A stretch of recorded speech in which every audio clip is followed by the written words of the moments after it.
Hello friends and another videos. इस video में मैं आपको 30 प्लस साउंड इफ़ेक्ट्स बताऊंगा जो यूट्यूब पे यूज़ होते हैं, जिनको आप यूज़ करके अपने वीडियो को ज़्यादा अट्रैक्टिव इंटरेस्टिंग बनाने वाले हो और अट्रैक्टिव बनाने वाले हो विदाउट कॉपीराइट।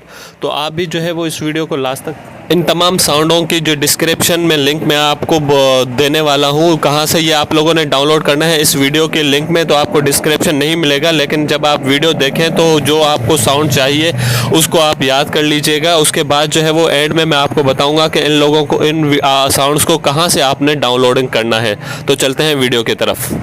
तो चले वीडियो शुरू करते हैं। वीडियो के एंड में मैं आपको पूरा लिंक बताऊंगा जिसके ज़रिए आप जो है वो वीडियो को आसानी से जो है वो डाउनलोड कर सकते हो। तो चलते हैं वीडियो पे।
तो अब हमने सारे इफ़ेक्ट जो है वो साउंड्स चला दिए हैं। अब इनमें से आपको कौन सा साउंड सबसे ज़्यादा अच्छा लगा तो कमेंट करके हमें ज़रूर बताइएगा। तो अब चलते हैं डाउनलोड इसको साउंड को कैसे करना है। तो आपने इस वीडियो के डिस्क्रिप्शन में जाना है, वहाँ पे आवर इफेक्टेड वीडियो एक डाली हुई होगी मैंने, उस पर आपने क्लिक करना है। उसको क्लिक करने के बाद जब उस वीडियो के आप डिस्क्रिप्शन में जाएंगे तो डिस्क्रिप्शन में आपको वहाँ पर मिलेगा साउंड इफ़ेक्ट के नाम से एक लिंक, उसको क्लिक करके वहाँ से आप आसानी से अपने पसंदीदा जो आपने लिखा हुआ होगा या तमाम जो है वो साउंड्स वहाँ से आसानी से डाउनलोड कर सकते हो। तो उम्मीद करता हूँ कि आपको ये वीडियो सबसे अच्छी लगी होगी। अगर अच्छी लगी तो मज़ीद वीडियोज़ के लिए हमारा चैनल सब्सक्राइब करें, लाइक करें और बेल आइकन को लाजमी दबाइएगा ताकि अच्छे से अच्छे वीडियोज़ मैं आप लोगों के लिए लाता रहूँ।